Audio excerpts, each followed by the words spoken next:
Hey guys, what's going on? Drax here, back again with another video for you guys today. Today we are going to be reviewing the Logitech G410 gaming keyboard that we did an unboxing video on a while back, and we're going to be reviewing the Logitech G502 gaming mouse. So let me start off with saying that this is the first keyboard. This is what we're going to cover first, is the keyboard. This is the first keyboard that I have used that has no number pad on it. And I got to say that I like it. It was a little bit of getting used to it at first. As you guys can see, it's smaller than like a normal size keyboard, and that's because it has no number pad or anything like that. But you know, it's really lightweight. It's really easy to use. I liked it a lot. It has the Roamer G switches in it, which is Logitech's thing. So let's talk about some cons, because there wasn't really a lot for them for me, besides the fact that of the number pad being gone. But I wanted to try that, so that's kind of my thing. One of the big things that I did not care for about this is this. This right here. See how this kind of juts out down here really far? That made it a little weird. It was a nice little hand rest or wrist rest, if you will, but it was also a little bit aggravating at times for me personally. But, you know, to each his own. And then it also comes with the little, pull this out, there's this little phone tray. I tried using this, but for my phone, it didn't quite work. I have a Galaxy S7 Edge, and I have a small case on it. But, you know, for an Android device, it really didn't work that well because it blocked all the buttons at the bottom. So, you know, that's just small gripes for me personally. I did like using this keyboard. It was very quiet to use. It wasn't overly obnoxious like you get with a lot of mechanical keyboards or anything, and I personally enjoyed it. If you guys want to see an unboxing, you can head on over to the video in the description down below, and you can check out an unboxing of it. But besides that, I enjoyed it. I think it was really cool, especially if we, check out some different games here. So let's go ahead and switch over to this view. If we look at the Logitech gaming software, you can see that, the full keyboard's there. We can check out some lighting suites, so you can really change how any of your lighting is handled and anything like that. Which, I mean, you could like change everything all the way over to here. You can select certain keys to only be this. So like if for some reason you just needed those particular keys, it might be kind of hard to see. Probably get a good angle on that. Oh no, they're pretty bright that way, but you can kind of see right there that those keys are lit up a different color. Let's go for that, and we'll kind of do them that way, and that probably makes it a little bit easier to see. Yeah, so you just kind of select the keys, and you're pretty much taken care of as far as what you want to do. And so what makes that really cool is if you only use, say, those keys on your keyboard, and then let's go ahead and put these back. You only use those keys and maybe the I, maybe the K, maybe the Alt. Only those keys are going to be lit up on your keyboard, which I find really, really cool. You can also just turn off lights for a bunch of keys if you want to. If you just don't use a bunch of these, just turn them off and you're taken care of. So I find the customization of this particular keyboard to be really, really cool, and I truly enjoyed it. Now you can also do like effects and stuff like that. You can have a color wave, you can have a breathing effect, so it picks a color and kind of goes through that. Got a cycle that you can do. I kind of just kept it one single thing. You also have the key press. I like this one. It's pretty cool.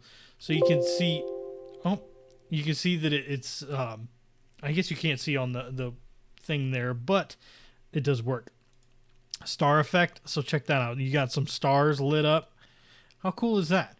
So, besides that, I thought that was really cool. I thought that was something that you could definitely do and have some fun with. But if we check out some of the key combinations, some of the things you can do with different games, I have Tom Clancy's The Division loaded up.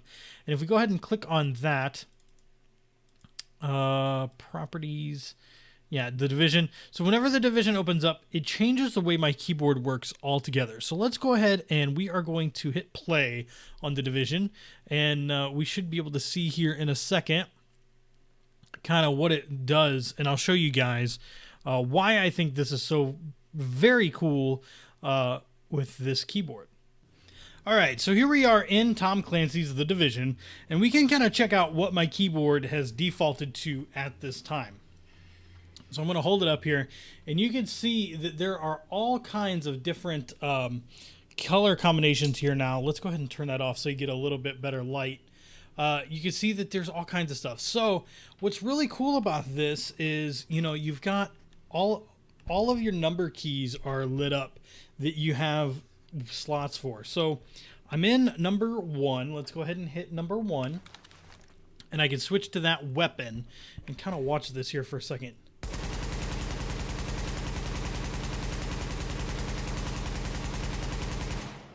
Can see that it ran out, and that number 1 actually turns red and changes colors based on your ammo. So I mean, it's just different stuff like that. Like I have like different abilities that I can use. I have grenades that I can throw, and just different stuff is different. So like all the ones that were orange on my keyboard is like menus. Then you've got V, which is all like tactical stuff. There's a Z and a Q that you can throw like different abilities, and when you throw them, can see there that yeah, it's still lit up. But the way the game and the software kind of interacts is really cool, and I really do like it. Even in Ark Survival of the Fittest, depending on if you have something in that slot, the 1 through 9 will light up. If you are in a survival event where it's like super cold, your whole keyboard goes blue, like a dark blue and a light blue, to kind of show you that. So overall, I do think that this keyboard was really cool, or not was really cool, is really cool, and I definitely think it is worth you know, checking out and getting if you are already interested in getting something like that to begin with. So yeah, let's talk about the mouse now. So the mouse was a little less exciting for me personally. The mouse was cool, definitely very cool, very well made. You know, it's got the braided cable and everything, but there's just too many buttons on it. And the Logitech software is a little bit to blame with my disdain, if you will, towards this microphone. And disdain is a very heavy word. But there's too many buttons on it, in my opinion, or at least for the games that I play. So you've got, you know, one button right here, and this is more of this is the G9 key. Then you have a button right here, and that is what does the free-flowing mouse wheel, which I actually didn't think I'd use that much, but use it all the time, because the mouse wheel through here, you hear how loud that is? It's super loud. So that's why a lot of times I would turn that on, that free flow, and just flick it, and it's much quieter. So that's a lot of what I would do sometimes. But you've got a key there, a key there, a key there, a key there, and a key there, which was really just kind of too much for me. And a lot of these over here were awkward. So if like to use these two up here on the front, I couldn't get used to it. No matter what I did when trying to kind of put my hand over in that direction, I just couldn't do it. And then to do this one where I had to like do the claw motion, I couldn't stand it. I could hit the ones on the side here. If you look right here, this one and this one, no problem. But the one towards the front was also a stretch. So, you know, that's more of a personal preference, if you will, on, you know, how I like my keyboard and mouse. Everything was very responsive, and I truly enjoyed working with Logitech and working with these products. I had never owned Logitechs before, and I did like it a lot. So if I could tell you guys anything, I do think for the money, they are very good mice. Definitely worth it, especially if you, you know, are looking for that type of thing. All right, guys, my name is Drax. I hope you enjoyed this review of the Logitech G410 and G502 keyboard and mouse. And let me know if you guys want to see some more products from Logitech on the channel. But I'll see you guys next time.